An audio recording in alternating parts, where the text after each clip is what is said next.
Hello everyone, hopefully you can all hear me and see me and all is good. Welcome back to Dumbass Class. For you guys too. You devastating bastard. He does this from time to time. Welcome back everyone as we carry on our Rogue Trader game.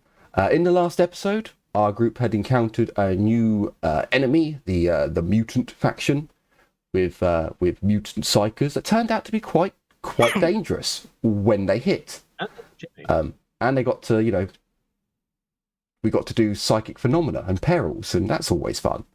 But our group did annihilate the mutants from their gunboat, ship, train thing.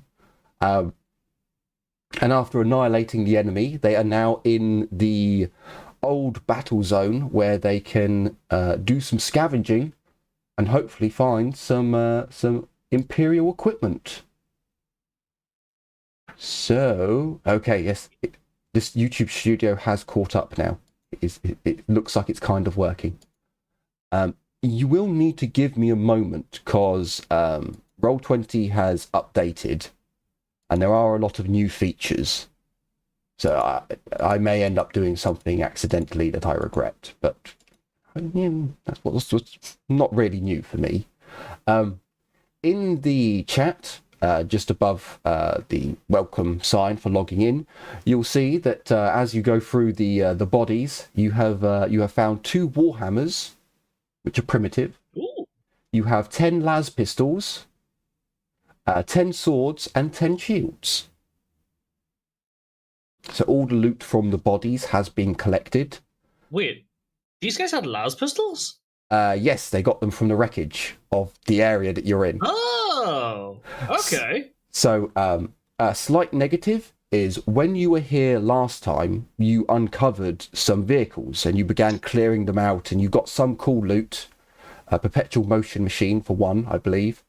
Yeah. But unfortunately, because you didn't defend your claim, these mutant abominations have cleared out those spots. So you will need to find some new areas in this long forgotten war zone to begin digging.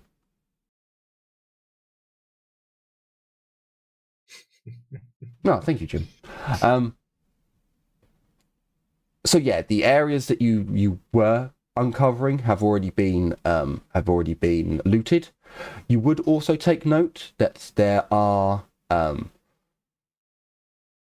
what look like drag marks away from this site that go further down south. You might surmise that there were more mutants here and that some of them dragged equipment away.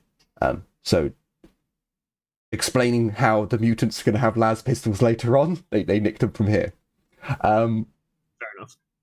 The what type of quality las pistols are they? Are they just regular quality? Yeah, or they're just salvaged? Yeah, they're just normal quality where they've been in an enclosed vehicle for all this time. They haven't been left out in the open. They're normal quality. They're just standard issue las pistols rather.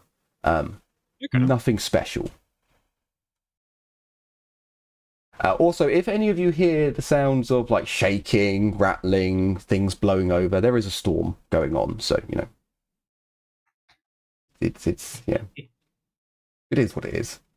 Hopefully, you won't just see that the stream ends rapidly because that would be bad. We should be fine.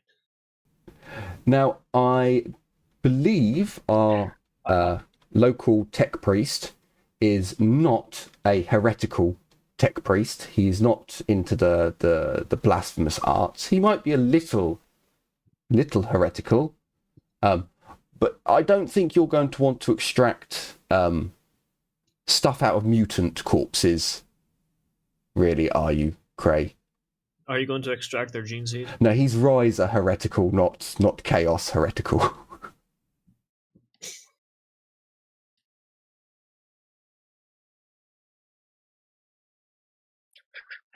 Isn't that just 2 types of, you're either heretical or you're not heretical? No, so well, technically it's a heretic for tech priests, and that does actually cover quite a vast area. Like Ryzen tech priests are heretics according to Mars.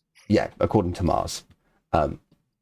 Like you can be classed as a heretic for having wrong think in the Adeptus Mechanicus, or you can be classed as a heretic because you literally take, Xenos organs and put them inside of human bodies to see how, the human will react to, an Eldar heart or a crude sphincter or, chart with different levels of heresy.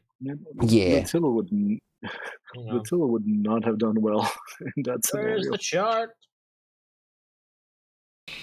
Yeah, you can be a tech priest who is deemed a heretic, but you're not actually killed. You might be sent on like a penitence mission, like a little bit like the Astartes, but not quite as grand. You might end up going to a shitty world where you're looking after their plasma reactors for the rest of your life. As long as you don't do anything wrong, you get to live out your life, tending to a plasma reactor on a crappy little world where you might be the only tech priest on planet. It really depends. Yeah, sometimes they also send heretics to go out and fight on battlefields to earn the Omnissiah's forgiveness. Yeah, it really depends on what level of heresy you're at. It looks like there is 3 core levels of excommunication. Mechanicus, which are your general heretics, people who are violating like the laws of the Omnissiah, but not to an extreme degree. The Dictatus, which are the actual chaos heretics. Could you repeat that, please? Dictatus. Thank you. And the last one is Technologicus, which are ones that push theoretical technological theorems to the extreme. Too radical, apparently. Yeah. It's not quite as extensive as the Inquisition's level of, puritanical versus heretical and what is accepted. But yeah, the Adeptus Mechanicus have their own versions of it. So not every heretic you meet is actually against the Imperium. It might just be that they studied Xenos tech for too long and said, well, actually, the Eldar's plasma reactors are quite efficient. We could learn something from them. And the tech priests of Mars looked at them and went, heresy. The tech priest that it adds the Necron engine to his rogue trader ship is technically a heretic, even though that's the only thing he's done. Yeah. And also it depends on which group you talk to. Again, Ryzen tech priests are genuinely more forgiving for the case of survival. Ryzen tech priests will still beat you with sticks if you try to pass off Tau pulse weapons as just regular plasma weapons. Yes. Listening to this, you little shit. Yes, they would be quite pissy with something like that. But if you're, for example, you use Xenos technology to defeat the enemy to save your forge, they'll be like, okay, look, you saved the forge. As long as you don't do that shit again, we'll turn a blind eye to it. Whereas, in Mars, they'll be very happy that you saved the forge, and they'll still burn your ass on the pyre, But yeah, I don't think so. Kratas, because you're all going through the bodies and the loot. Cray, you shot some of the mutants, the psychically active mutants, with a multi-laser. You can see that some of their wounds actually started healing. You could, in theory, extract some of their goody bits and try and make a regenerative serum. But the chance of you causing other mutations is a lot higher. A lot higher. And I don't think you're quite the tech priest who is happy with causing mutations in humans. You kind of said a few He already times that wants to you're... burn down one mutant town. Yeah, you've already said you want a breeding program to try and, you know, improve the strain, so making the strain worse is probably not the best idea. I wish to kick the corpse a couple of times in the jowls. Sure, you can do that. As you kick it in the jowls, you notice that underneath its chin it has a pair of testicles with tiny little mouths on them. God fucking damn it. You kind of, now that you're stood next to it, Heinrich, you're kind of like, this would be terrifying if it was still alive and coming at me. It might cause fear. Huh. I kick it again in the jowl testicles. The gesticles, if you will. The gesticles. So, from what I remember, you guys actually went from your last campsite into this area and then engaged in combat. So it's actually the end of the day. Yeah. So by the time you've gathered up all of the loot, you've seen to the wounded. You do actually have some wounded. You got someone who's at -6 who should be dead, who might die, and you've got one person who's taken 6 wounds. I did some rolls last time. Earlier on. D20s.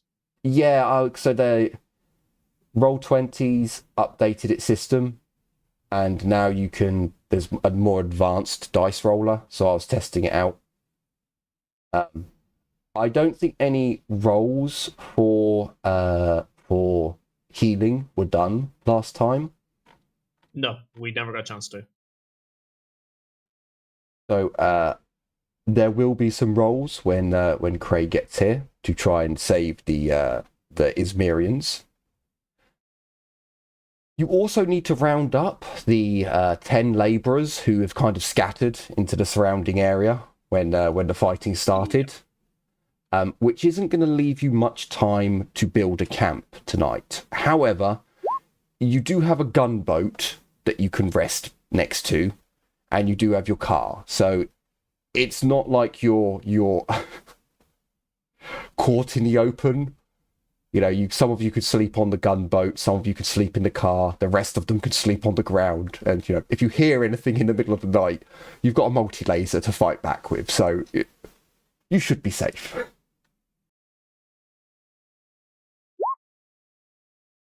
Hey. Yeah, we should be good. Ugh. Okay. Yeah, it's not like the last time you guys slept outside when you didn't have a chance to make a camp and, you know, and Izmir got dragged off in the middle of the night. You Because he was a silly bitch. He was. Or he was just the one that was chosen. The sacrifice that must be made. The chosen. The claw. Alright. Alright,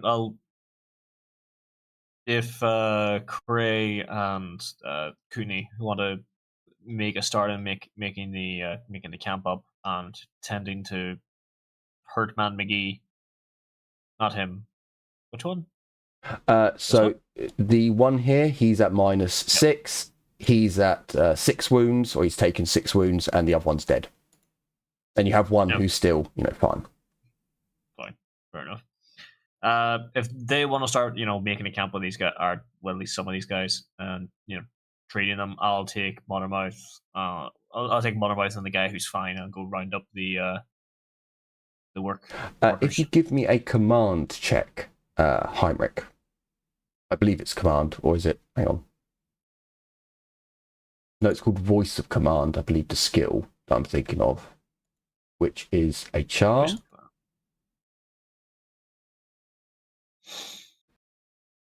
I have Air of Authority. Yeah, that's the one. Air of Authority, which affects your... Is it charm or command? I can't remember now.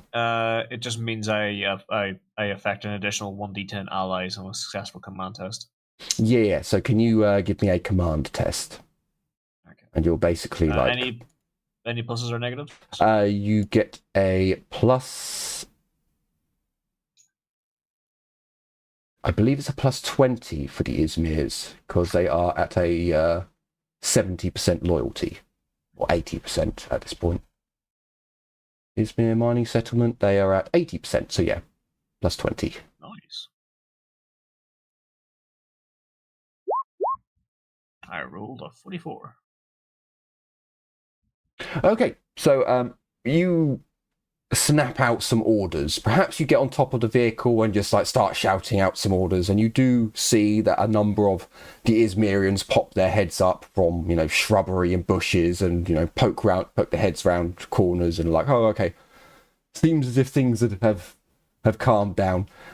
They inevitably start calling back some of their people. You only lose one. So what do you mean we lose one? One Izmirian has not returned. What the fuck do you mean one Izmirian? What? That's 5 degrees of success. He might have kept running, you know. He might have been the first one to run, and he just kept running and didn't realise the rest of them stopped. If we come across him, I'm gonna shoot him. Sure, he might return of his own accord. We'll have to see. If he doesn't return of his own accord, I am going to shoot him. All right, fair enough. That's fair. I'll assist with whatever the rest of them were doing then, and we'll bunker down for the night. Especially because we have the boat and car. Should be easy enough. Yeah, and the boat does give you, although it doesn't matter for shooting, it does give you high ground. So anyone who's on watch is up. You know, you can hold on to a gun and swivel it around and feel a bit, you know, more feel a bit safer. Look, I have a big gun. Nothing can attack us. So another day has passed. On the upside, you do technically have to give out one less ration today. Yeah, actually, two less rations, because one guy died. Yeah, one guy died, and one guy's missing. I will use the remaining ration to bulk out those who fought's rations. Sure. An extra bonus for the 3 surviving fighters. Yeah, they were injured, right? Yes. Yeah, two of them were injured. One is very badly injured. Can I, if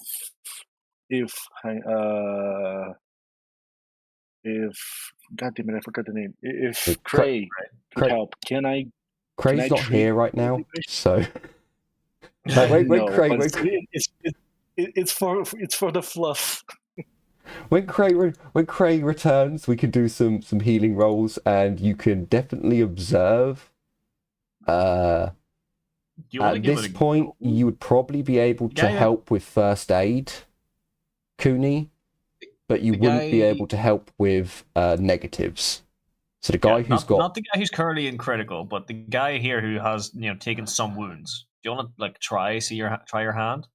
That way, if you inflict a new wound, he can you can have Cray come and treat that new wound. Yeah, he is only in need of first aid, so that is something that you would be able to do by now after watching Cray, heal so many Izmirians. I will yell at you to do it better. Since A, I'm getting yelled at, and B, we're not in a time crunch. If I take my time, could I get a bonus? You are in a time crunch because it's almost night, and then it will be dark, and you won't be able to see. Okay, so I'll just. So it's a minus 10. Crush the fucking rocks. Yes, it's a minus 10 plus 10 because of Heinrich. No. It's a minus 20 overall, but because of Heinrich's. So for you to heal a Xenos is minus 20, and for them to heal you is a minus 20. I thought it was only a minus 10. Sorry, my bad. No, it's a minus. I misremembered. Yeah, that's my bad. I misremembered. So it's a minus 10. Still a 50-50. It's okay. Special use. I think I have a first aid. Do I have a first aid? Yeah, it would be first aid. So first aid. Hey, see? Hey, look at you! Okay, so he's only got one wound down, which technically will heal as he sleeps. So that will recover. And it's just the other one who is he'll be all right at one point. We'll move the other dead Ismirian down with the pile of other dead things. No, he does not stay with that pile. That pile's going to get burned at some point. The servo spider is going to rest on top of the car for now, defending it. Good. I thought for a second you're going to rest him on top of the corpses. Oh yeah, didn't the spider lose the its tiny little one? We're going to have to get that picked up and reattached and shit. Yeah, so it ejected its plasma weapon. To protect itself from the heat discharge. So it will take Cray a minus 30 tech use test to reattach it, or when the spider gets back to the Archaeotech facility, it can have it reattached there. I have a 22% chance to reattach it with that minus 30. I can't yell at myself to do any better, so. You wouldn't have time to do it tonight as the sun has fully set. As you're basically trying to hand out rations or to get food cooked, the sun has fully set. We do have a Cray in the game. So Cray, when you get a chance, can I get a Healy test from you? Technically, it is still a first aid test, but it's just because he's critically injured. I'll be helping. So Medicaid or first aid? I think it's Medicaid, and there's still a Medicaid, and then you click the special use. Yeah, I think it's still technically a first aid test, because you're not doing an extended test on him where you're trying to improve his critical healing. It's just when you're in critical, I count that as serious major damage, which Cooney just can't help with. I also do heavy damage differently, how the book says. So currently this guy was on -6. He is now on 1. Oh, okay. Because otherwise we're here for months trying to get people healed up. It's just after this, it will only be 1 damage of per day. Yeah. Okay. It's only the very first test that I give a big heal, and then after that, you have to take weeks or days, weeks, however long for the rest of the health. But okay. The Izmirian is in a much better state of affairs now. So in the morning, as you go through your watch, nothing bad seems to come in the evening.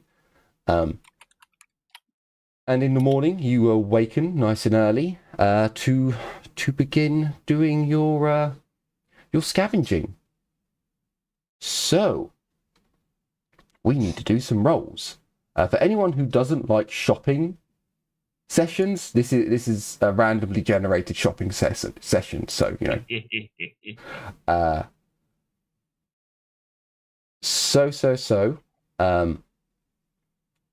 from Cooney and Heinrich, I would like search rolls.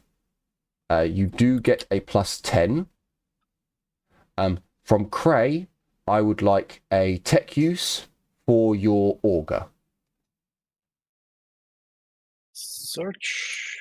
Do I have search? I don't think I have search, unfortunately. Search with a +10. I will. Any modifiers to my tech use?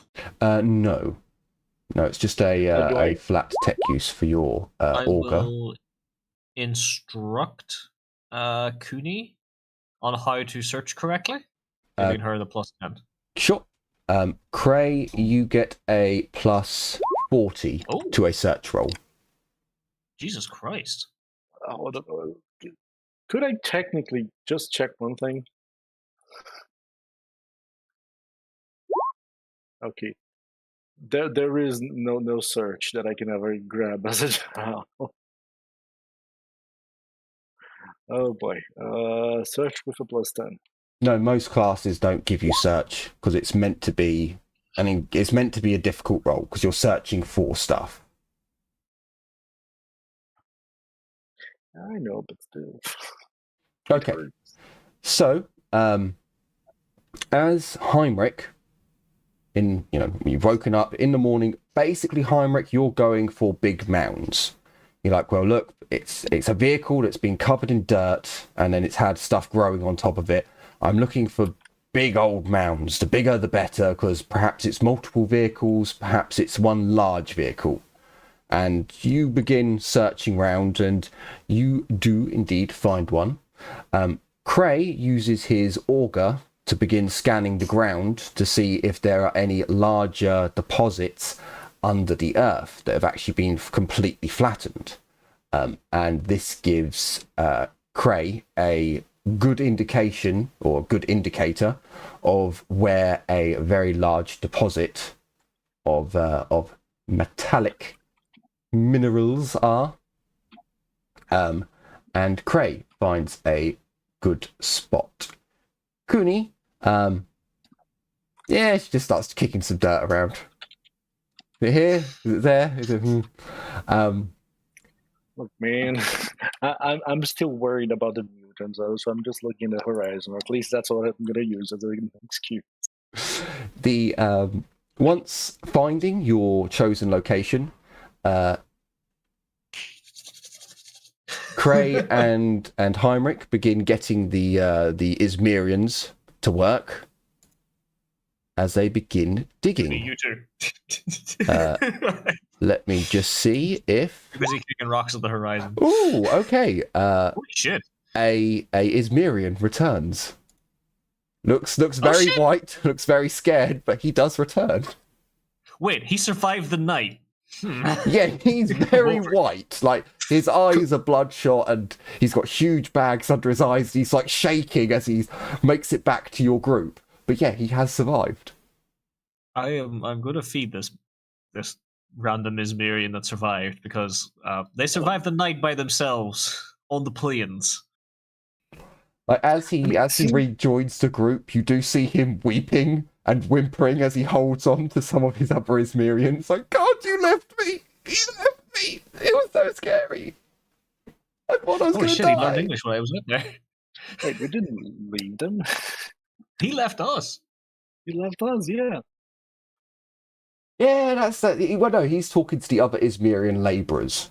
Because, they were like, run! He ran! He ran! He ran! He ran! And then we looked back, there was no one there. He was like, oh shit, the sun's setting. Oh no, what do I do?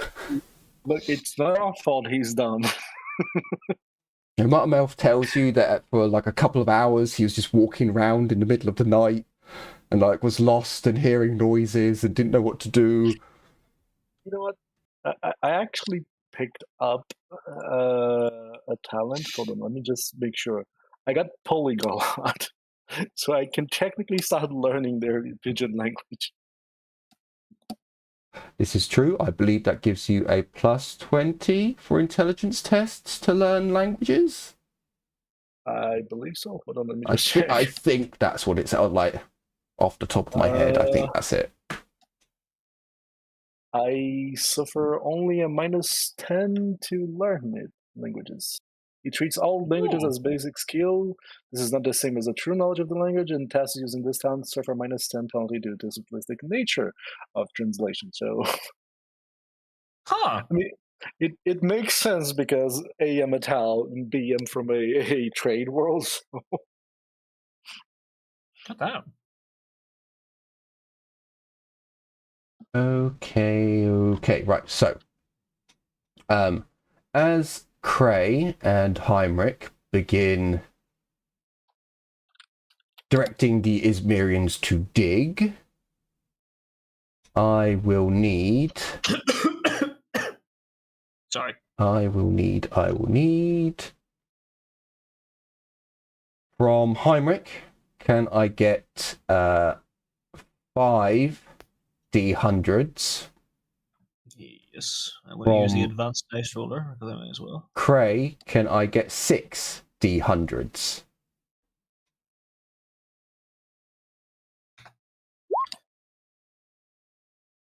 Yep. Oh, 74. Oh, sorry, I wasn't close. But that's 74, 87, 65. 74, 87, 65, 100. Fucking hell. And 80. The 100 might actually be really good for some of these. Their numbers don't necessarily. It's not necessarily, high numbers are worse, low numbers are better. Some of them are. Wait, what's this? I found a fucking buried knight. It's called an armiger? What is this? We found a crisis suit. Tao, what is it? What is Your it? colours. It's called Lost Primarch? What is this? Hey, I found a guy, he's very big and hairy, and he's been sleeping for like 10,000 years. He's like named after some big cat. What's this black gold dude here? Calls himself Vulcan. You kick a It's just pawn a and big black there's just dude the that's black like head crazy coming out the looking. sand. Like, what the fuck are you doing? It's like fucking Vass from fucking Far Cry 3, just head sticking out of the ground. It's like, oh hi. Hello there, my friend. I crash landed on this world many moons ago and cannot get out. Please dig me out. Why did Vulcan turn Indian? Well, Why did Vulcan turn Indian, buddy? he was. Hello, my friends. he was Have you ever meant to heard of the be- salamanders? He was meant to be more Jamaican, but I can't really. Yeah, I can't really. What? It was the either way. You will not stalk your way out of this one. What? It was the text to Congratulations, speech. You're going to get cancelled on Twitter. Probably. It was bad. Was it text to speech when they had him have like a Jamaican accent? Oh, that one where he's with Conrad Kurz. Give me Corpus a Corax. hug, you dirty bastard! Come here! Vulcan squeeze! Yeah, I swear they give him a Jamaican accent, and it actually really goes well with my headcanon. Fair enough. I just remember the I want to boop the snoot. I wish to boop this snoot. Don't do it. Oh, boop this snoot, brother. So, for the first one, Cray, can I get another D100? Oh.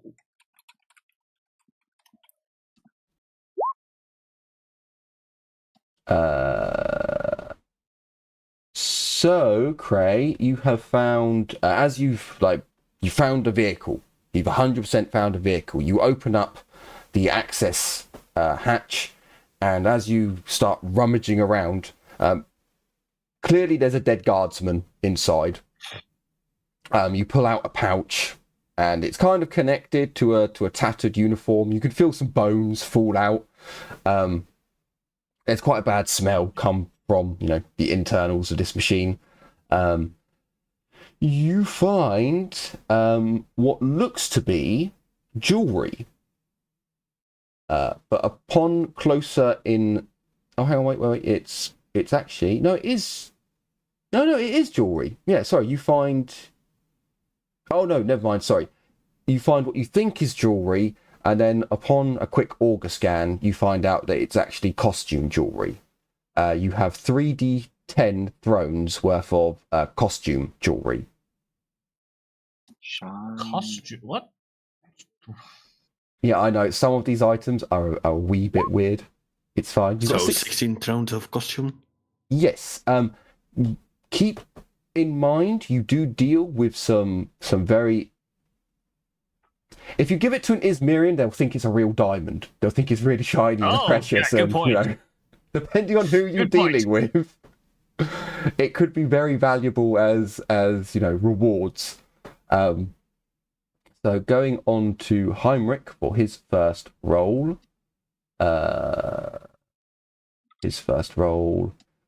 Uh, 74. you find, Heinrich, again, you found a vehicle. It is 100%. The Izmirians are, shouting and chammering as you see an access hatch. You open it up. You kick an Izmirian in because it kind of smells in there, and they start handing stuff out.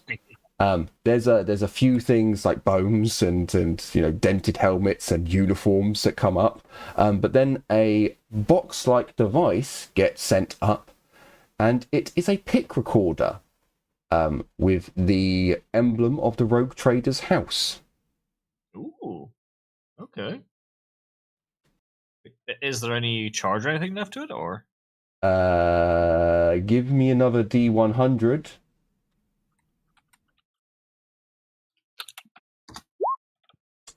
You can see that there is a charge, and the pick recorder, its memory crystal, chit, slab, whatever it was. I can't remember again. Yeah, it would be memory. It's 75% full. Oh. Can I take a quick glimpse at some of this? Hang on. I'll probably need to plug it into something. It's not like the fucking something our world. Yeah, you'll need to attach so it.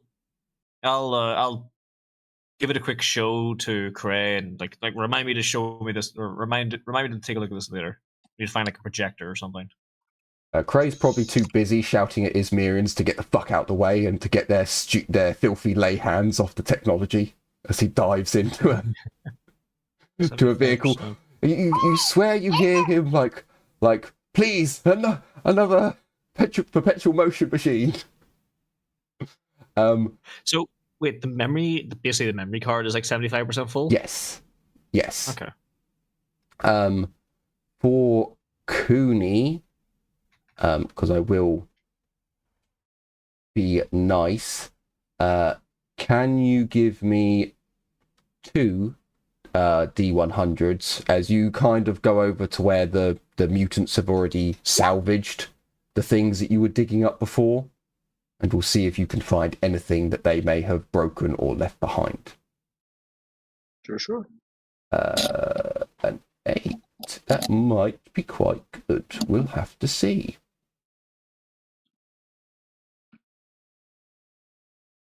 Can I get another 1D100, Cooney?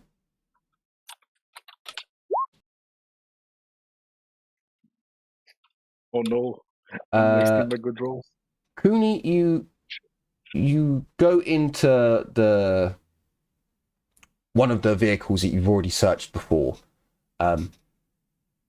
It smells worse than what it did last time. As you start looking around, it does look as if some of the mutants have taken a turd or two inside of the vehicle. But as you kind of grimace and you start opening some of the hatches, some of the storage areas, compartments, you find a Lectitio Ladibinatus. Oh, wait. I found a Lectitio Divinitatus? You have found the holy book of the Imperial Creed. You have found the Bible, basically. Yes. Yeah, the Lectitio Divinitatus. That is now required reading.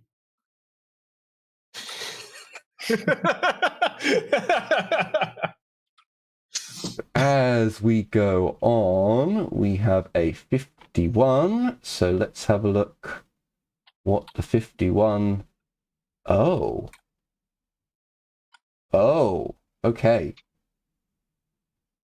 Craig, you're gonna have we're gonna come back to you. Well, no, we'll. So, Craig, at first glance, when you pulled the guardsman out and you found the costume jewelry, perhaps you got down a little bit, thinking that this is just another troop transport. But as you turn on your dark sight, or you reflect a mirror in there to get some light around, or you break a glow globe or whatever you do to get some light, you see that there are signs of the Adeptus Mechanicus in here, and in fact you find that there is a incredibly large container. Like this is about the size of an Astartes size box.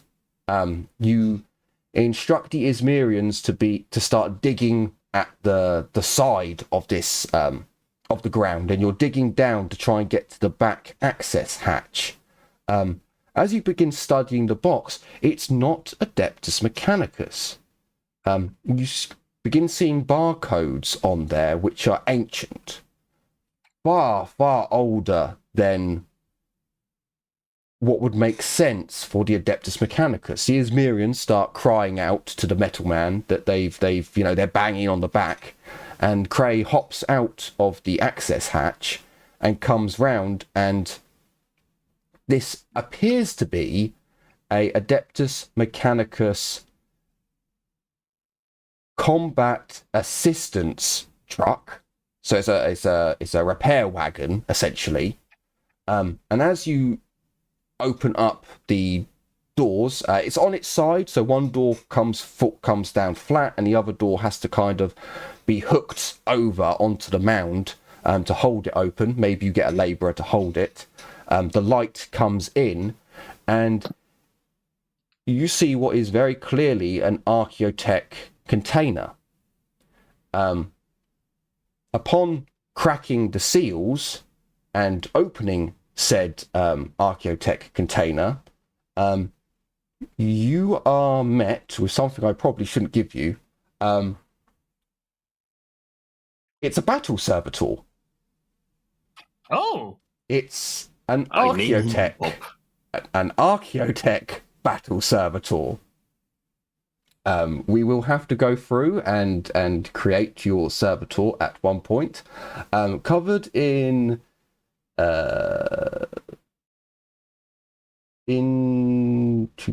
covered in integrated gold filaments, filigree. This best quality servitor that predates the Horus Heresy. What? Yep, predates the Horus Heresy. An indicator of the chromium pattern battle servitor, but with an additional 20 hit points in an additional 20 points in all in all stats, including wounds. 2 Archaeotech weapons of an unknown design are built-in ore specs, and How many weapons? 2 infused knowledge and the polyglot talent. Holy shit! You sure you haven't given me an AI? No, it is a servitor. Yeah, Sure. It is a. It's gonna turn out to be an AI later down the road. Do not look to gift AI in the mouth. All right. I'm not. So that's. Do not kiss the AI in the mouth either. That's the actual data that is comes with it. This thing is actually worth one Profit factor. Profit factor. Yeah. Fucking hell. You're not getting it. I'm getting Bob. So this will be. No, but come on, don't forget who's going to get you off the planet. All right. This will be something that you can sell. At least allow it. Who's going to get you off planet?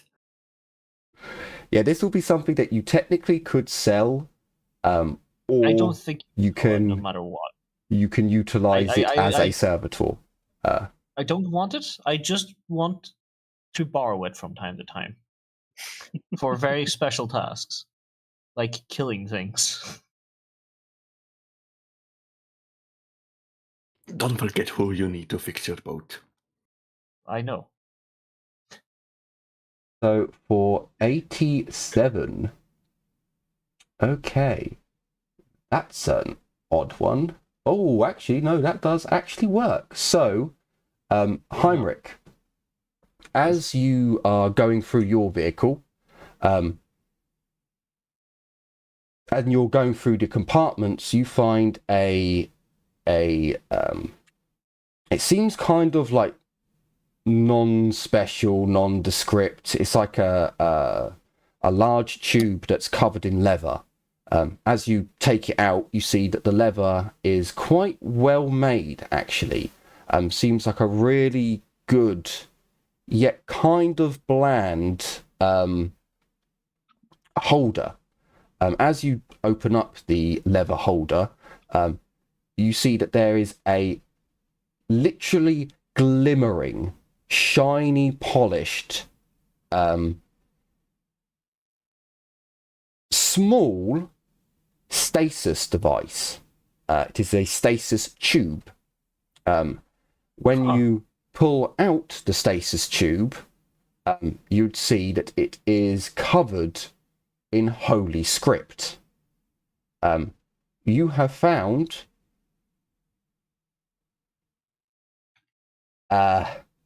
again, there's a bit of an odd one, but you have found a stasis tube containing Terran apple seeds.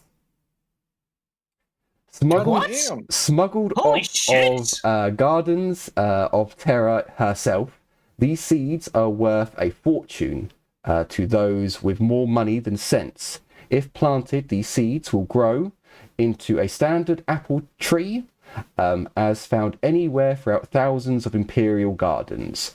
And yet, as an item from Most Holy Terra, it is a holy artifact.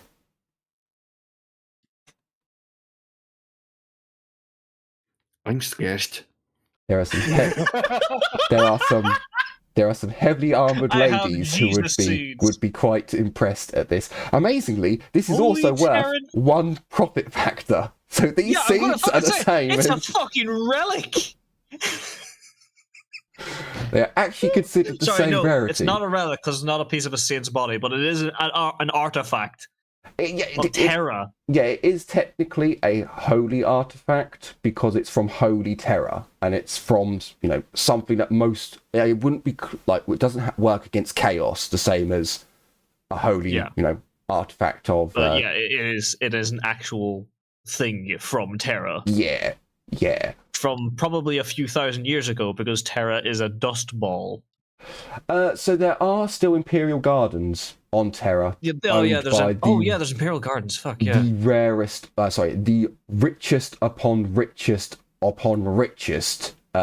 individuals live. So yeah, they do still exist, but in probably the hundreds. Not anywhere near what, you know, we have nowadays. Fucking hell. Oh, okay. Cooney. Yeah. So you have found misty robes. Oh, I don't know if you. I mean, it could be funny. Embrace the funny. It could be like terrifying. So a dreadnought with the virus bomb.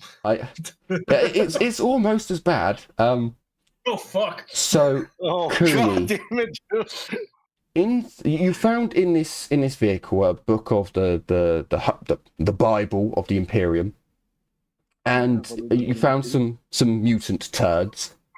But there's again an incredibly large box type thing in here, and you struggle, like you squeeze round this box to try and see the front of it. It seems to have an internal power source to it, as there is a faint glow through a window upon this box. Can you read High Gothic? I am a polyglot, so technically I could translate. We'll take that as a no. So there's a symbol. I'll need you to roll your Tau law with a minus 30. Like maybe the Tau have said this symbol is not a good symbol. Who knows? I do have Pierre de Vessel, so I don't know if that would. Probably help. not. Probably not. Here, what? So Tau minus 30. Yeah.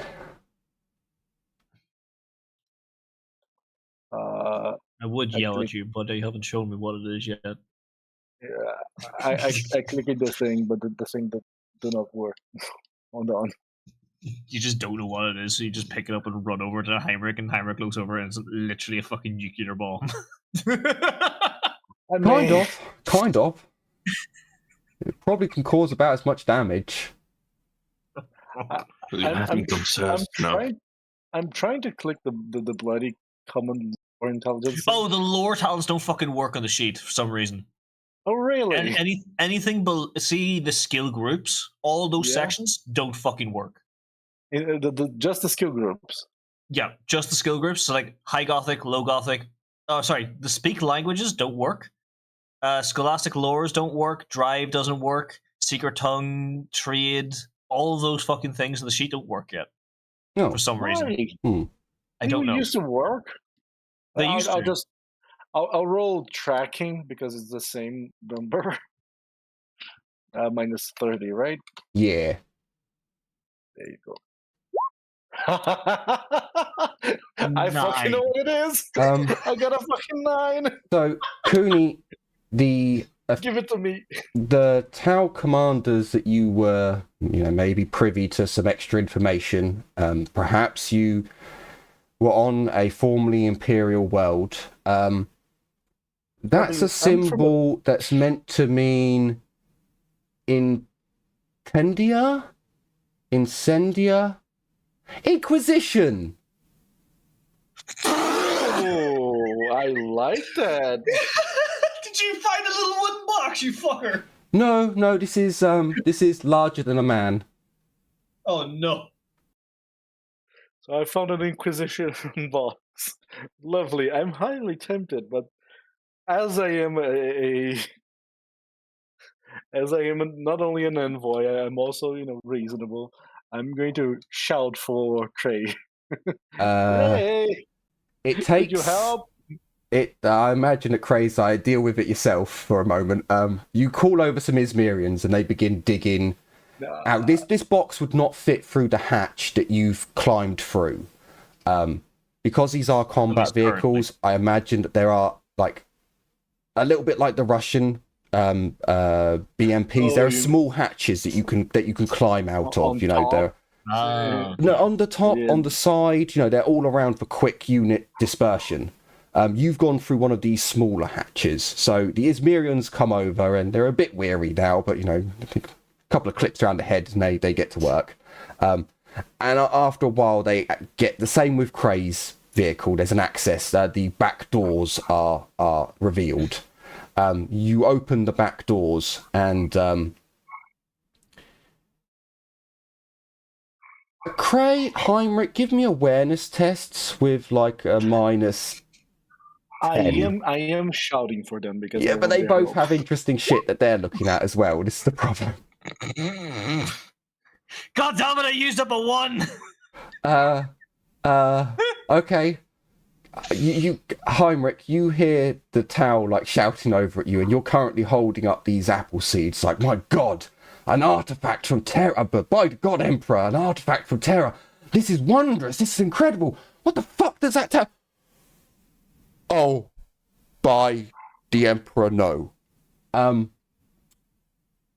High Gothic, Heinrich, written on the quite big writing, is written, property of the Inquisition, do not open under any circumstances.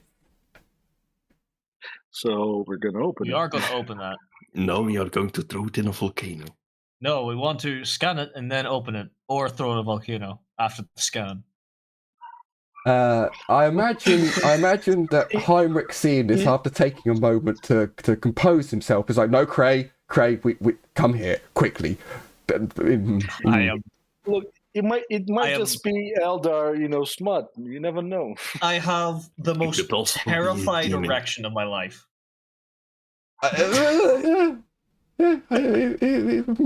Because 1, that's the Inquisition, but 2, think of the profit factor. Surprisingly, it's actually the same profit factor as the Architect Servitor and the apples. I don't know how, but it is. So technically, Heinrich, can you give me a rogue trader role? So this is an intelligence role for rogue trader. The other roles are Inquisition, Heretic, and Underworld. So, can I at least get a bonus because I did use a 1? yeah, sure. I'll give you a +10. Cray, can you give me Adeptus Mechanicus roll at a -20? Right, so my target Forbidden is or Forbidden. Forbidden. 62. So rogue trader +10. That's it? Yep, that's it, please. Alright, so 62.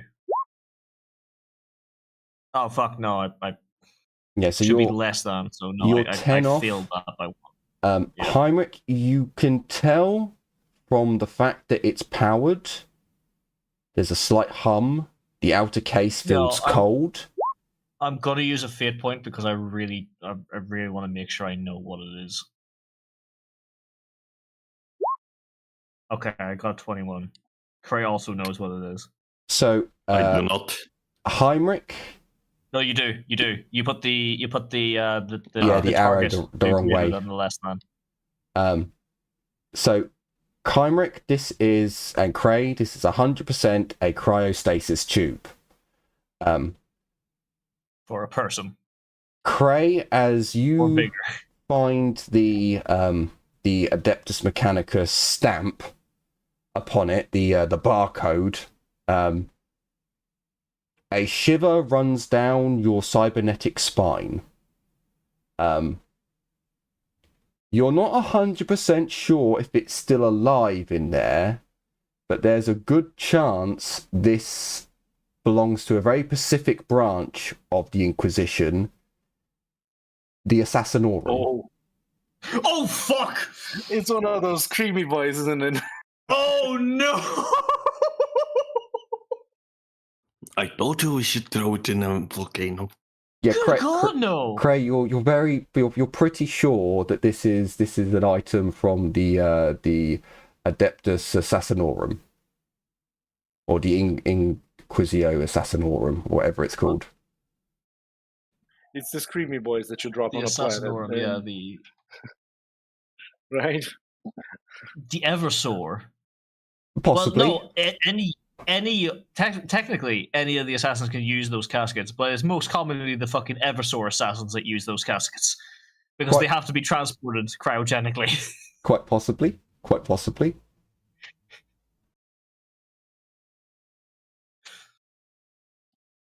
I am going to ask Cray if he can put a little bow on that and indicate to anyone to do not fucking touch.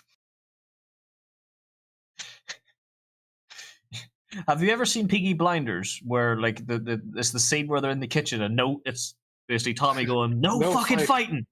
It's me. No that is probably Cray and Heinrich right now going through to everyone, just no fucking touching, no fucking touching, no touching. One guy stumbles, he just fucking shoves him off the fucking thing. Like Cray, you're pretty sure that it's still functioning. Like it's still powered. It's still cryogenically locked. But yeah, this is something that, like I say, could be almost as powerful as a nuke. Holy fucking shit. Oh, hang on, wait a minute. This is Cooney. Sorry, this is Cooney who's, that was Cooties. Yeah, this is Cooney's. This is mine. I'm beginning to think I should have fudged the rolls and moved down one to give you, like, holy documents, but oh well, be funny. You just, instead of, the fucking, the Bible doesn't actually belong to a preacher, it's belonging to the guy that's trying to maintain the fucking stasis field of the Eversor. I also may have to put an Inquisitor on World now, because they're viewing... I mean, to be honest with you, I kind of expected that, because the Inquisitors are fucking everywhere. Well, the rogue trader, said too much, and an Inquisitor came along with him, and he was particularly fucking mental. Decided that he would travel. Concubine of the Eldars. He would travel the Imperium with a fleet of stasis tubes. Jesus fucking. Okay, so yeah, that's terrifying. Could you imagine if I wasn't a reasonable cookie and I was just like, "Oh, what is this? Let's open it." Like a certain type of Dark Eldar. Yeah, the Dark Elder would probably do something like that, but Ooh, fun! she wouldn't share, and death and destruction is actually not bad for her.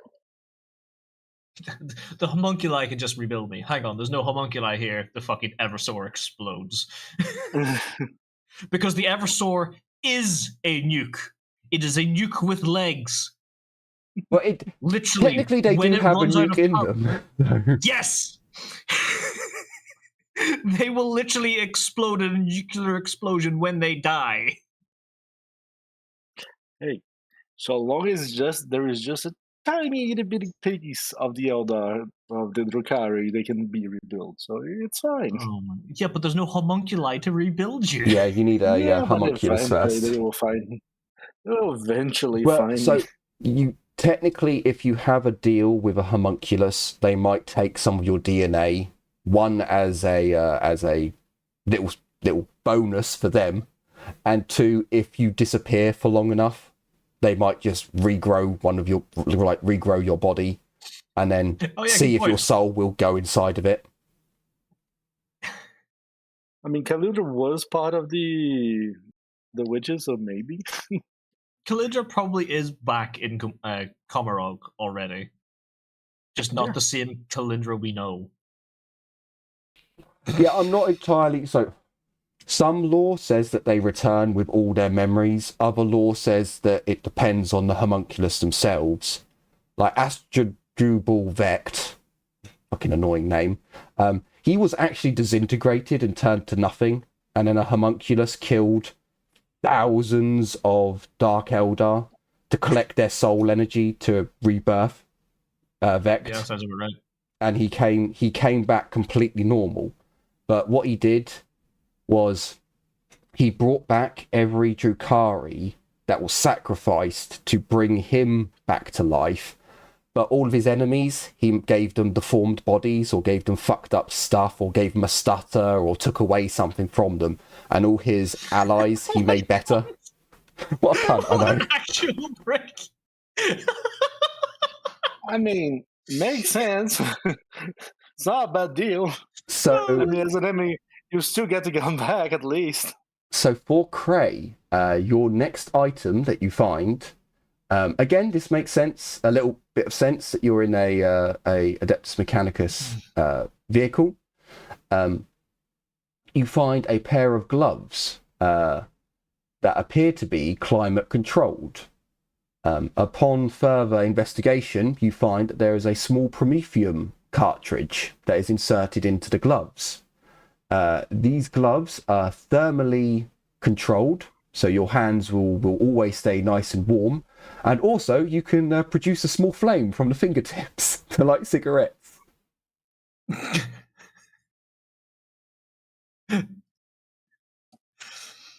I mean, not the best way. I mean, up north there is snow, so maybe Heinrich will want some gloves that keeps his hands warm. I mean, if you could produce a tiny flame, you could, in theory, also start fires. Yes, you can start fires with them as well. And like glow sticks and so on and so forth. My guys, we have spark rocks. We can buy spark rocks for like 5 thrones back in Izmir. Yeah, but what's cooler than clicking your fingers and making a flame appear? You could make the Izmirians think it's magic. I saw. I'll talk about this later.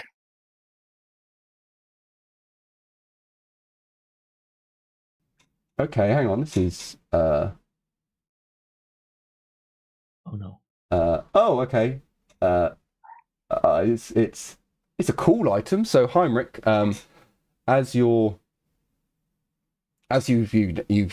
put the seeds down somewhere far away from the possible Eversor assassin's box, you go back into the vehicle, and you find a small case. Upon opening the case, you find a very stylish and fashionable looking pair of sunglasses with purple lenses.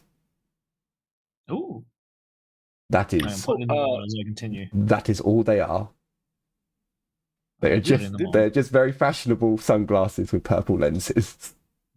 Did Cray actually alter the inside of the box, the casket? So he knows that there is a power source. The rest of the container is shielded. Never mind then. So even if he did attempt to scan it to see if the thing is alive or not, he wouldn't be able to tell. Makes sense. Gotcha. Now, do I go this way or do I go back to the start? Let's just have a quick goosey gander, because I probably should look at the rewards first before, you know. Okay. just Craig got a 2, I handing got a things 100. out. We gotta get cool shit on either side of the spectrum. So Because we're what did both we get currently on the after spectrum. what did we get after the lighter? No, we're now going on to that now. Okay, that probably doesn't make a lot of sense, and that probably doesn't make a lot of sense. Okay, so what's fairer? Because you are right, Heinrich does have a 100 after this. Let's give us this cool shit. Where's my Oh, time? oh, I do like that. No, so we're going to. Oh, it almost appears that you guys have found the inquisitorial retinue. I definitely have to add an inquisitorial retinue. Okay. So, Cray, this goes along with the fact that your vehicle is an Adeptus Mechanicus vehicle. You find, and let me just double check this.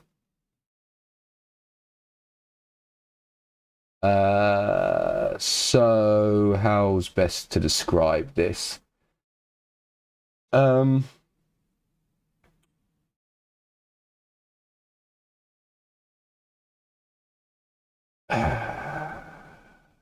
I'd probably imagine, Cray, that you do know what this is.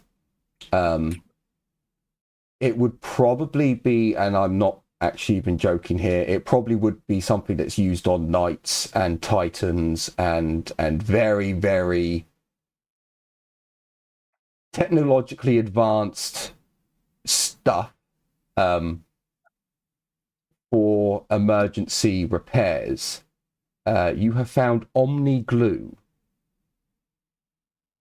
Oh. This is a industrial glue that sets fast, will stick one thing to another. It only acquirable and extremely highly powerful, only dissolvable with highly powerful acids over many of hours. Of a protein mix. Explorators beware, do not glue themselves or their equipment, or any part of them will have a very bad day. The glue is awakened in awkward in welding smooths. So explorators must -22. Oh, if you want to use it in combat? Why would you use it in combat? Hang on. So this is written a bit weird. It is glue. So I'm going to. Have you ever played League of Legends? Singe throws glue on the floor, people get stuck to it.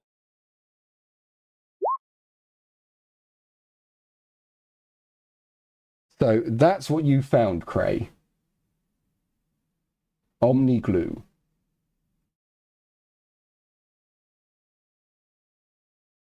I mean, It's a thing. Yeah, it's a thing. This is indeed a thing. If we come down all the way down to 100, so there's actually no way for me to get you to roll this. So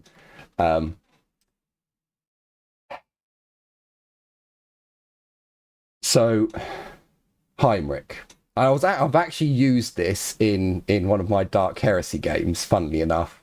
I have one moment, please. Just one moment. I just need one moment.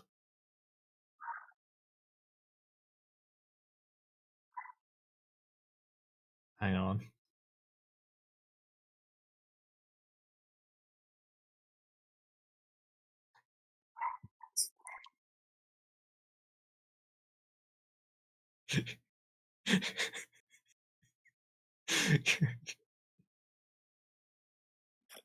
I'm sorry, I spent the last minute doing this.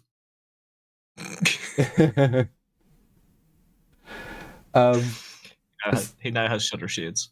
So I used this in a Dark Heresy game, the last one that we ran. Oh, I remember the group. So I don't think we used it.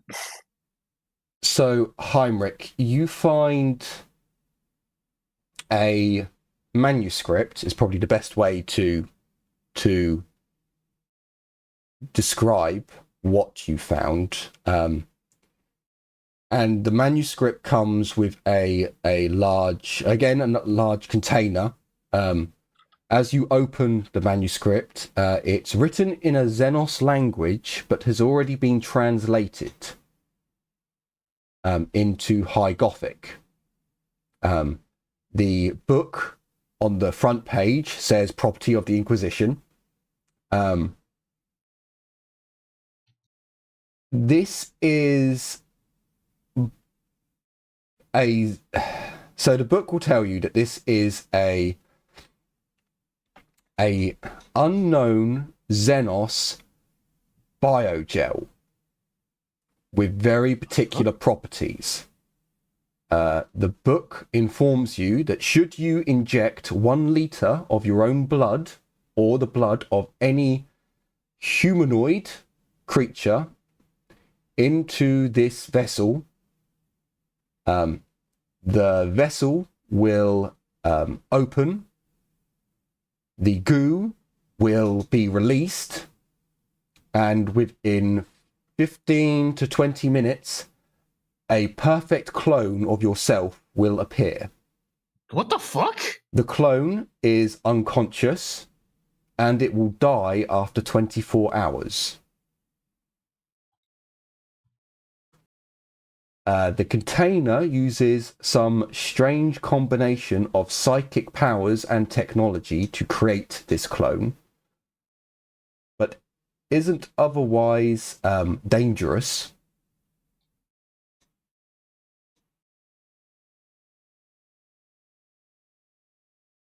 But the organs that are produced are human compatible and viable. So let's say Heinrich's lungs get destroyed. He can inject blood into this container, and a perfect clone of himself will be created. In 24 hours, the clone's brain, it dies, but the organs are still usable. Or, as I used my version for, you can create a clone of a Lord Commander, and then when the enemy attacks where they've scanned and found the Lord Commander's DNA and think that he's in the building, they actually have just attacked a dead clone. Huh.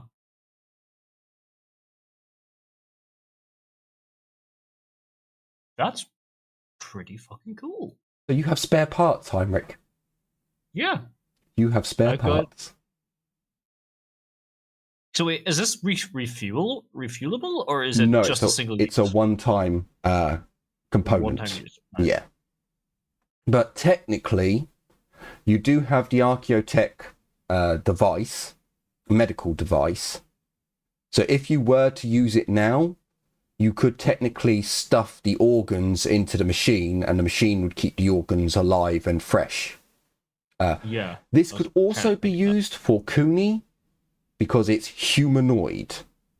It doesn't specifically this could be our way of maintaining your body as well. Neat. Especially if you're not compatible with that. any especially if you're not compatible with any fucking augmentics or shit we create. That is indeed like true. you? The only I like. issue you'll probably have is with replacement limbs. So, like, the machine is meant to take organs, So whilst, if let's say Cooney's leg gets blown off, you can use this device. You'll get a clone of Cooney. You can take the clone's leg and put it on Cooney as a replacement. You can take the organs and put them inside of the machine to store them, but the rest of the body will eventually decompose because it's not designed to hold an entire body. Yeah. Although you do now have a stasis chamber, you just have to clear out the assassin. The apple seeds. And yeah, true. I was thinking I'm more thinking of the cloning gel because we don't have to use it right away. Yeah, no, that's what I mean. So if let's say, again, Cooney's leg gets blown off, you create a clone of Cooney, and then before the clone's, properly dies, you kill the Eversaur assassin, the assassin that's inside. If it is an Eversaur, that's terrifying. We'll probably roll for if it's that. an Eversaur, if we kill it, we all die. As long as you're far enough away, you might be all right. We wait until we have a random fucking Izmirian stand by it and wait for 2 hours while we keep running. Once we're out of the blast radius, he stabs it after like 2.5 hours. Oh, you might open it up and the Eversaur might already be dead. That is, or whatever assassin, because again, we'll roll for what assassin's in there. It's like a loot box. We could find a volcano, go to it, open the casket directly into the volcano, and there you go. Do we want to drop an Eversaur assassin into a volcano and detonate a nuclear device inside the mouth of the volcano? Probably not. Yes. Also, you'd then lose all of the Eversaur's loot. Or whatever assassin is in there, you'd lose all of his loot. So if it was the sniper assassin with the I am extremely tempted just to like fuck it we could in theory wait for us to be, space capable. Just chuck him into the void, wait for him to suffocate, and then there you go. No, they don't suffocate, Jim. They don't suffocate like that. They're designed to survive even in the void for a short period. What? Yeah, but for a short period, and then we can watch him, suffocate for a little bit. Oh no! He's probably more likely to float into the void and then float his ass back to the ship and find a way inside. But how though? Because they're like 90% cybernetic, Jim. They've like got internal. They've got internal. He's wearing armor. They're fully equipped assassins that are in environmentally sealed suits. Yeah, but Jim, environmentally sealed suits that are designed to be in all sorts of above the sun. Look up the assassins in 40k. All of them are terrifying. Even the one that can change its form. I think they're the only female version of assassins that literally can mutate themselves to look exactly like you, and then they infiltrate, and they're all terrifying. I know they're all freakishly terrifying, but it's like in the void. I mean, come on, you can just shoot him while he's in the void. What's the sniper? That doesn't work. Void weapons are very inaccurate on small targets, unless you just put him in front of the lens. What's the sniper one? Grenades out with him. What's the sniper one? I can't remember, and it's annoying me now. Because you could have the ultimate sniper rifle from Vindicare with the exit. Vindicare. Yeah. Sorry, I turned off my microphone and it disconnected all of my USB devices. Nice. I don't know how, but it did. So yes, we've got the mutant gel stuff. So now we're going to go back this way, I think. So that means we've got a 27 and an 80. So 27 and an 80. The 27 is... The fuck is that? that worries me. What the fuck is that? Oh, you've got another one of these. Ah, okay. So this is the communication device that it only works with the 2 receivers. So you can't connect all 4 of them together. But this is a device that lets you communicate across the stars. Oh, Yeah, shit! not as bad. Yes, you have another pair. So Albie, you have another backpack to carry. no, these are gem sized. They're quite small. These are earbud sized. Yeah, no, think of it more like a smartphone size or a mouse size gem type thing. Oh. But yeah, this grants instant communication between the 2 receivers, no matter how far apart in the galaxy they may be. It's far quicker than using an astropathic choir. You can use them to send communications between your seneschal and your trade representative in the Calixus sector. You're not in the Calixus sector, but that's what it says. I don't also have a seneschal. Yeah, well, true. So this allows you to communicate trade across any distance of the galaxy. Technically, they're only worth 1 profit factor, but if you have a trade representative, this actually increases your profit factor by 2. But Yes, only if there's a minus 20 test check is successfully passed every session. So yeah, every session you would do a minus 10 commerce check, and then as long as you pass it, you get plus 2 profit factor. Not stacking. Yeah, that's not a stacking effect. But yeah, as long as every session-ish you pass the test, you get plus 2. Well, technically now you're getting plus 4. So when there is a time for your profit factor to come into, being useful, this will help a lot. Otherwise, you can. I never actually rolled for profit factor, by the way. It's because you don't need it right now. Yeah, true. At this moment in time, it's not an important asset.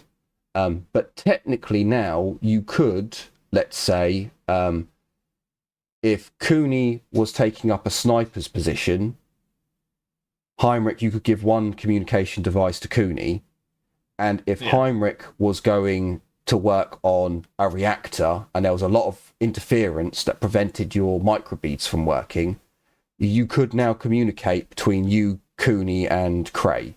It's just you would have to relay any messages. Well, I suppose you could put the 2 devices next to each other and then Cray and Cooney could talk.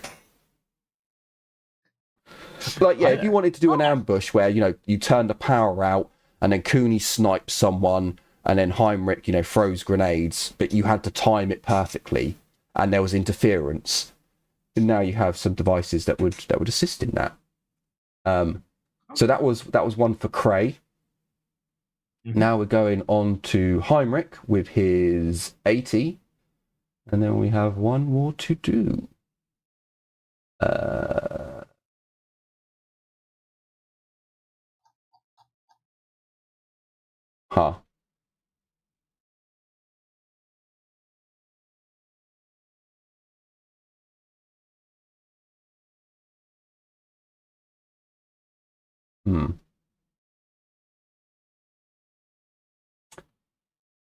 I like that sound.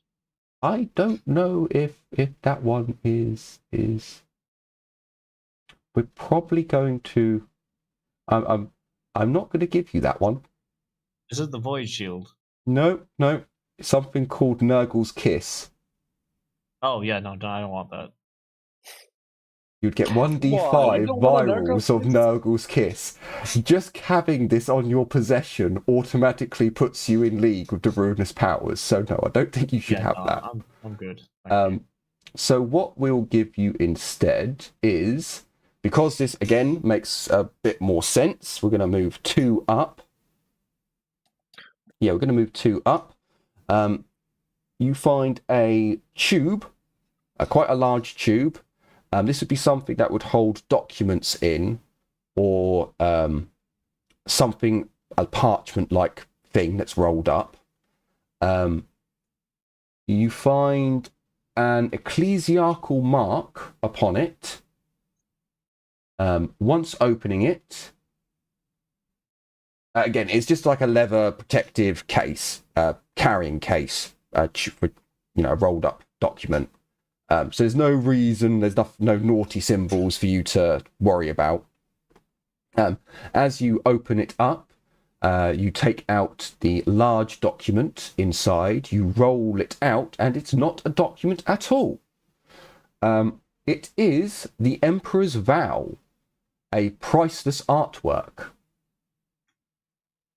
The final painting of the master artist, whatever the fuck his name is, finished after 3 decades of labour in M47 of the 35th millennium. This is a very large container parchment holder. This enormous artwork depicts the Emperor in council with his loyalist primarchs at the consummation.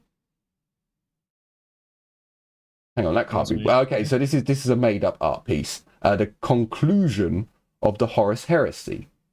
Whilst the art looks somewhat historically,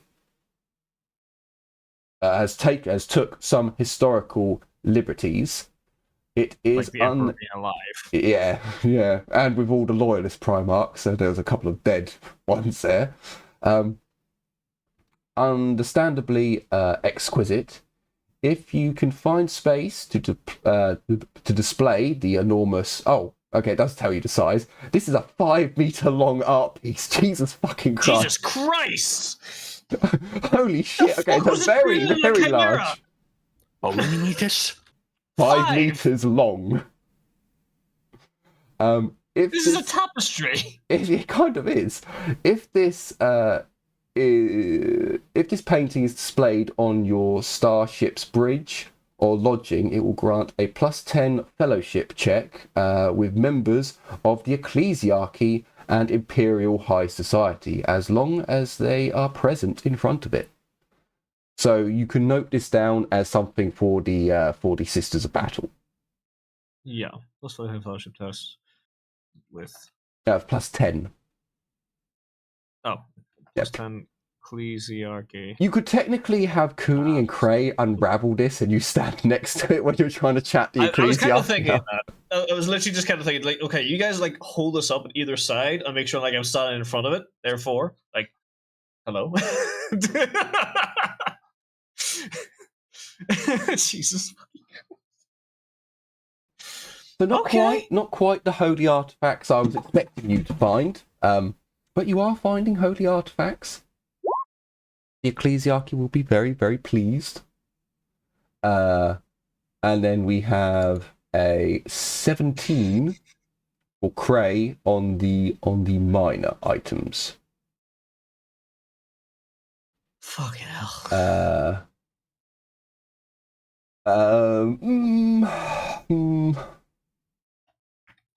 Yeah, so Cray, if you can give me another D100, and we will see what the last item is.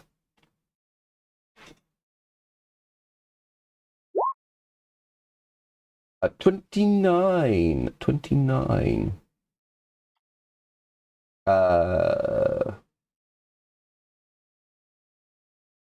It is a basic chrono. You have a basic watch. Out of all that, the last thing he gets is a watch. Jesus Christ.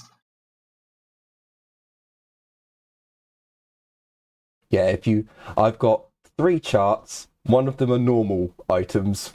One of them are priceless artifacts, and the other ones are holy fucking shit. Why do we have an assassin? Although technically, if we did want another player to join the group, we do now have another Imperial citizen. I mean, Jesus fucking Christ. If anyone wanted to play an assassin, it's like, well, we can start you. maybe some of the programming went wrong and you're no longer a psychopathic killing machine. You know, you've been asleep for so long. Some of the Look, maybe while the assassin was away, an inquisitor hopped inside. I mean, this is also true. The assassin may have been sent out to do a mission, and the inquisitor jumped in when he saw that all was lost. So yeah, that is the items that have been found. You've basically spent most of today digging and excavating and searching and finding. The Izmirian labourers look quite fucked at this point, after spending their day digging. Yeah, understandable. But at this point, you can choose to leave, you can choose to make camp, or spend another day here if you wish, or you can discuss the items that you found and what the hell you're going to do with them. Sweet fucking Jesus, Emperor. So, sorry. So I have an assassin on a casket, or we think that's what it is. And I have a Bible. I posted an entire loot list in Discord, if you can check it. Okay, so I will trade you an equivalent value to the assassin. Some apple seeds in a cryostasis chamber. No, it's my assassin. Come on, they're both worth a single moon each. So? Oh no, hang on. That's 3 profit. 3 profit factor for a moon, 6 profit factor for a planet. I think it is. Yeah, I believe Some so. shit like that. Yeah. So okay. So like it's like a fucking some type of satellite.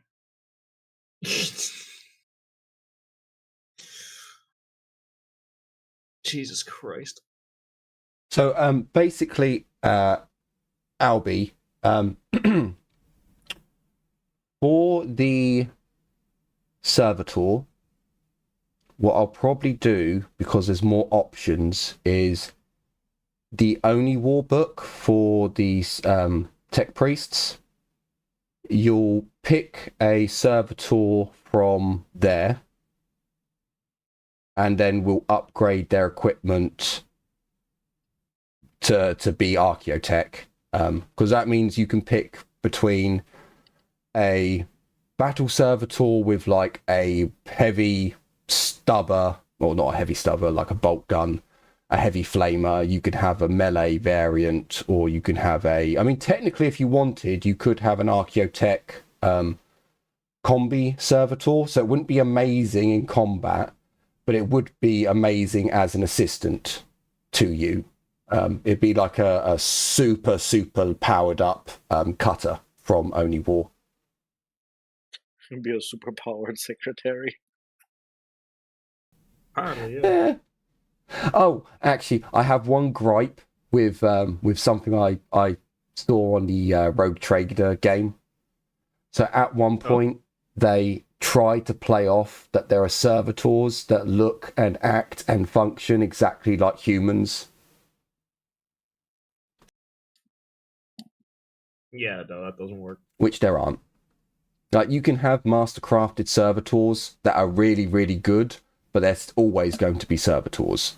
Like, they shouldn't be human-sized and look human, and you have to pass a test to figure out that they are servitors. Well, no, there are some that look more humanoid, but they're still, they're still basically robots. Yeah, this was what I was like. Like, they showed literal dead humans on the ground, and you have to pass a test, and they're like, oh, these are mastercrafted, high-functioning servitors that are almost undistinguishable from humans. I was like, bullshit. Bull fucking shit, they don't exist. That's not how the Mechanicus rolls. So yeah, a gripe with... It's probably one of the few gripes that I have with their writing of the lore, but yeah, that was one where I was just like, nope, not fucking happening. not real. Yeah, because I have just noticed there aren't many servitors in Rogue Trader that I can see in the main book, so we'll probably use the Only War one because they just got more options. Like if you wanted, you could have a melee fighting one that's got dual power, not cutlasses. What do the Romans use? The sort gladius? No. The Gladius? Yeah, gladiuses. So you could have like electro gladiuses, or you could have like, you know, big heavy bolters, or you could have flamers. It gives you a bit more variety.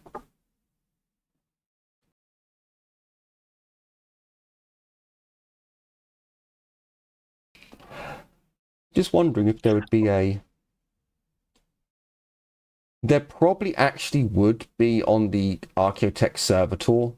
There probably would be a stamp from like the Magos who found it, or there'd be someone who found it and wrote on their property of Magos Explorator something or other, or Rogue Trader. Like someone would have put their name to that if they'd found it. You just quickly scratch that off. We're trying to find. It's like, hang on, I've seen that Servitor before. That's my Servitor. Crazy, I know it isn't redacted. I know that name. That guy's the guy we're trying to find. Never mind. Oh no, he perished on that island by himself. No, don't ask why we dropped a nuke on it. Where did we get a nuke? Don't ask. Inside a casket on the ground. We found it in a casket and it had legs. And a skull for a face. I will be right back. Just need a minute. I think the some of the Eversort. I do have a book for all the Assassin's equipment for Dark Heresy, so it'll all be compatible. I think that one's got like a load of anti-psyker stuff attached to it as well, which is kind of cool and super, super, super rare. So again, you know, well worth trying to kill it and looting it. Might be a bit difficult, but you know. Get a nuke, man. Can it survive re-entry from orbit? Probably not, as long as it's not in its case, because those cases are kind of designed to be dropped from orbit to land on a world, and then they open up, and the assassin goes off and disappears and finds his target. It wouldn't. So there probably is a way for Cray to be able to access the command panel to be able to you know, rewrite the assassin's code so it sees you as its master. That probably would be possible. It would probably be a hellish test that takes months and months to do, but possible.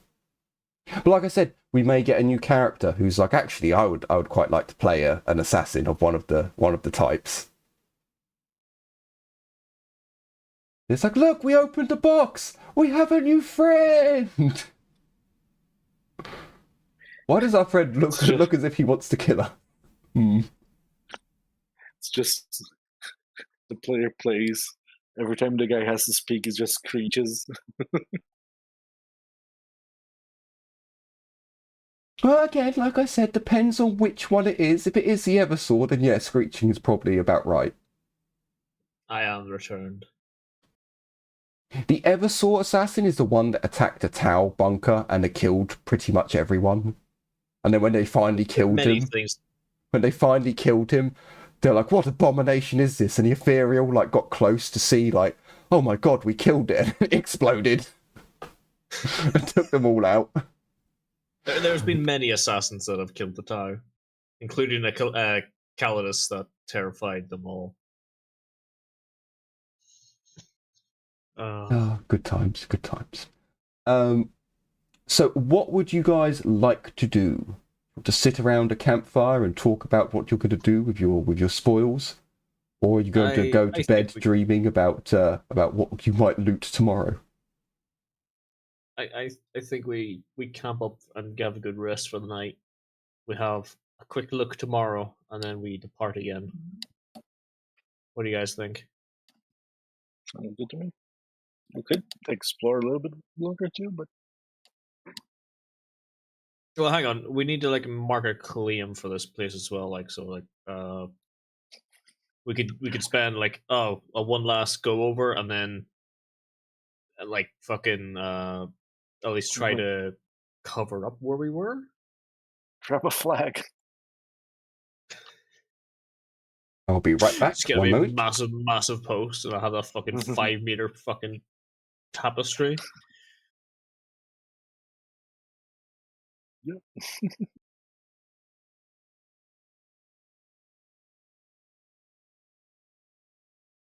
Oh man. I have returned. Oh. Oh.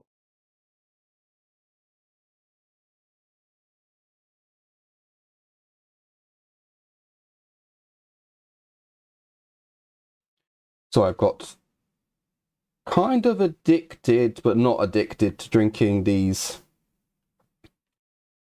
So it's really cheap, fizzy water with just a tiny bit of fruit flavouring in it. And the reason I really like it is because everything on the side is green. So everything is trace amounts. Although I imagine it, like it says, it's got no added sugar. I imagine it's got sweeteners in it. Yeah, it has. It's got sweeteners. You do realize you could just buy syrup and make that shit, right?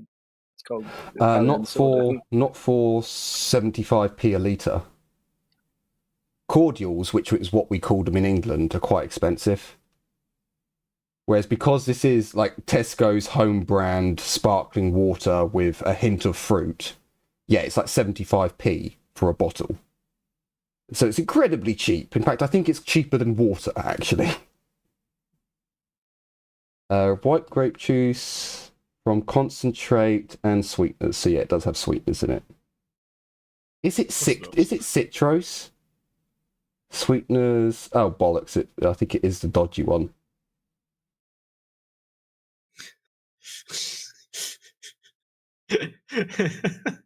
Oh no, I don't. Actually, I don't think it's the. I think it's like Celatrine or the one that Haribo have.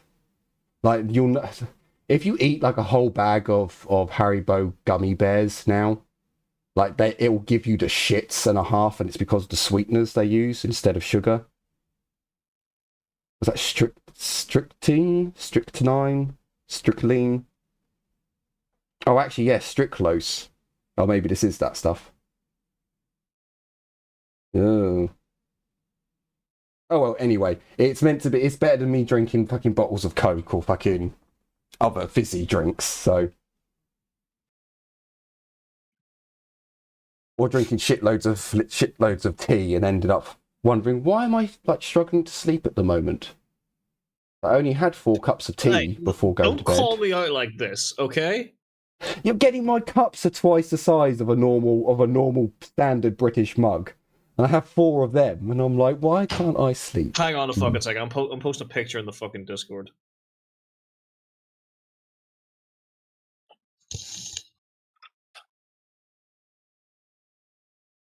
For reference, this is my everyday mug. What's the... Yeah, mouse for scale. Mouse for scale. See, my coffee cup will hold 2 cans of Coke. I currently am just using a. So. Oh, actually, I was going to say yours is a standard coffee cup, but it's not. That rim is a lot. It's a bigger than normal. It is huge. The diameter of it is a lot larger, isn't it? Than it's. Yes, it is not only much larger; it is also much taller. Oh, that does look like my soup mug, which I used to drink water. But it is like 2 pints. No, maybe a pint and a half. 5 liters. So a can of Coke is 330 milliliters. So my cup is 660. Yeah, I think it's I'll get mine. 660. So it's Also, are we still playing, by the way? we are. To be honest with you, I have looked at the time and I did realize we started a bit later. Yeah. So we probably won't be able to do more rolls for stuff. But what we will do is we'll set it up so next time we will be doing another scavenging session. Just wondering, the vehicles themselves are probably too fucked from being underground, covered in mud and left to rot for like, what was it, 18 years? Something like that. So the vehicles themselves probably aren't recoverable. And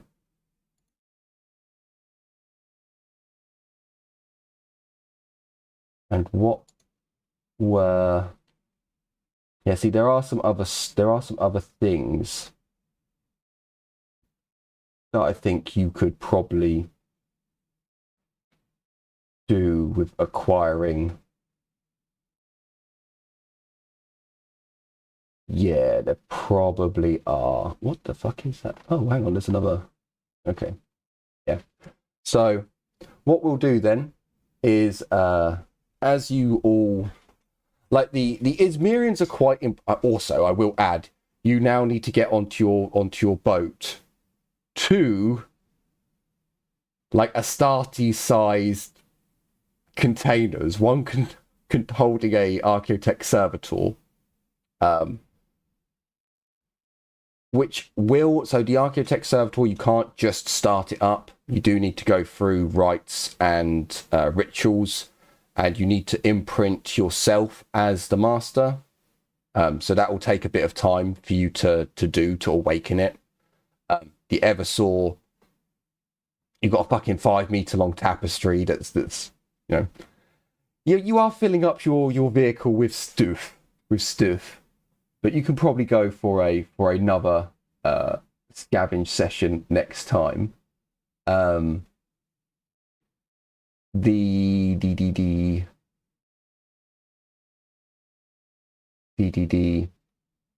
so yeah, as you've kind of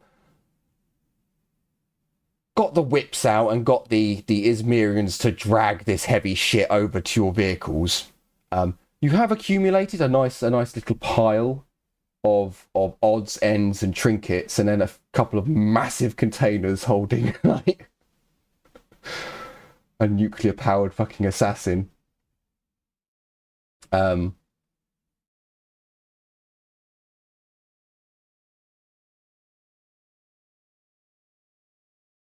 Yeah, so I think technically you have 2 items to complete the... No, you've got 3 items that the Ecclesiarchy would be very happy to receive. You've got the painting, the Bible, which the Ecclesiarchy would be happy to receive. And technically, yes, you could hand them the apple seed or seeds. But at the same time, I would also point out that you could also plant them on a world, and then you'd have apples, which would probably be worth a profit factor. You know, if you made an orchard.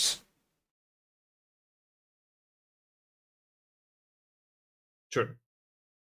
So you've got 3 items that the Ecclesiarchy would want, which would come under one of their quest items of holy relics. Technically, the Archaeotech Servitor you could also give to the Adeptus Mechanicus for a large amount of stuff as well. Not that I would give them that. I'd keep that for myself. I would advise against it. I would keep that thing for myself as like, yes, I have the most amazing personal bodyguard. No one can fuck with me. And it does actually get a +20 to its hit points as well. So, you know. Actually, let me just have a quick, because I do have, I mean, technically I do have one of them. So where was the not rundown? Not the rundown ones. Technically, if depending on which one Albie chooses to acquire, you could easily go to the crashed Tau ship now. Like, yes, Servitor, burn them all. Hey, don't burn everything. We're gonna need that. I'm gonna need a lot of shit in there. Activates the Voxcaster. Oh. Hey. As we're going through the fucking flamers. No, it just starts playing, I'm still standing. Listen, as long as we don't do what we fucking did in Black Crusade, where we decided they decided to start playing country music out of the Chimera they stole as they got attacked by orcs. Fucking country music just blasting out of the speakers of a fucking captured Chimera. This fucking what's her name? Is it Dallas? Spingy Dallas? No. Who's the American? I mean, she's an old Dolly Parton. That's the one. What the? Just have some Dolly Parton fucking coming out American country. I think one of her songs is a little bit country. I can't remember. When I'm drunk, I remember the lyrics, but And a little bit of rock and roll. didn't want to have some. Is it Wagner that the Americans used to play in Vietnam? Was it Wagner? No. Wasn't Wagner the fucking PMC group? Yeah, no. See, I call them Wagner, not What's the one which is dun da da dun da da dun? Flight of the Valkyries. Yeah, Flight of the Valkyries. That's the one. Yeah. Right.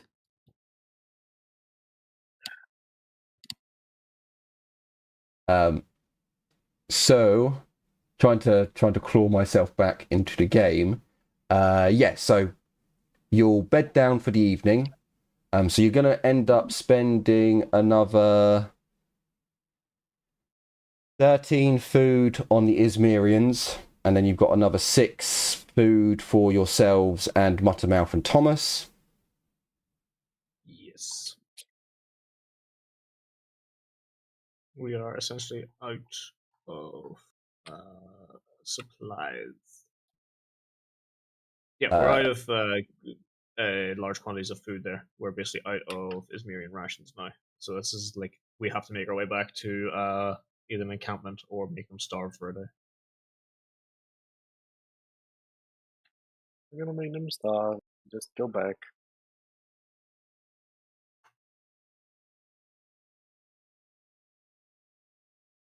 We do have Imperial MREs, but no. So technically, They don't deserve that. if you push it, you can get to the outpost in a day, but you are getting there late in the evening. So yeah, I think that's what we did to get here. So I think we're going to do that on the way back as well. We pushed it and got here just at like dusk. yeah. So yeah, no, that's fair. I think that's what we're going to do. Is that all right, you guys? Yep.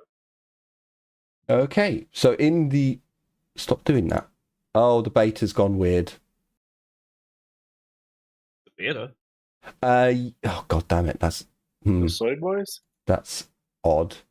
So I've accepted the beta options for Roll20, which gives the GM. There's actually some really cool things that it has given me, so I can now put down markers for doors, mark them as locked, mark them as secret. Ooh. I can put down windows and do sight lines. Measuring is also now a lot easier. Oh yeah, I can also do cones. So if we're using flamers and stuff, I can mark should down. all have access to cones and all by now? I'm pretty sure we all have access to that now, yeah. Yeah, we should all have access to cones by now. I think that's So I accepted the beta options for the other stuff as well. So like I can put down light I can put down lights now and have the lights generate field of view and other stuff. It might be the same stuff that you've got. It's just for some reason I had to accept No, they the beta have options. There has beta options for it, but yeah, it's if you have the premium stuff, like I think I have it as well. I got given that option as well. Yeah, I stupidly accepted, and I clicked on a button. You should be able to change it in your settings, like in Well, the actual. Don't go into a game, but go to your Roll20 settings. I've only had one glitch so far, and that was the sidebar. It was glitching out and constantly going in and out, and I couldn't actually click on anything. Don't know why it did that. It stopped now, but be gone.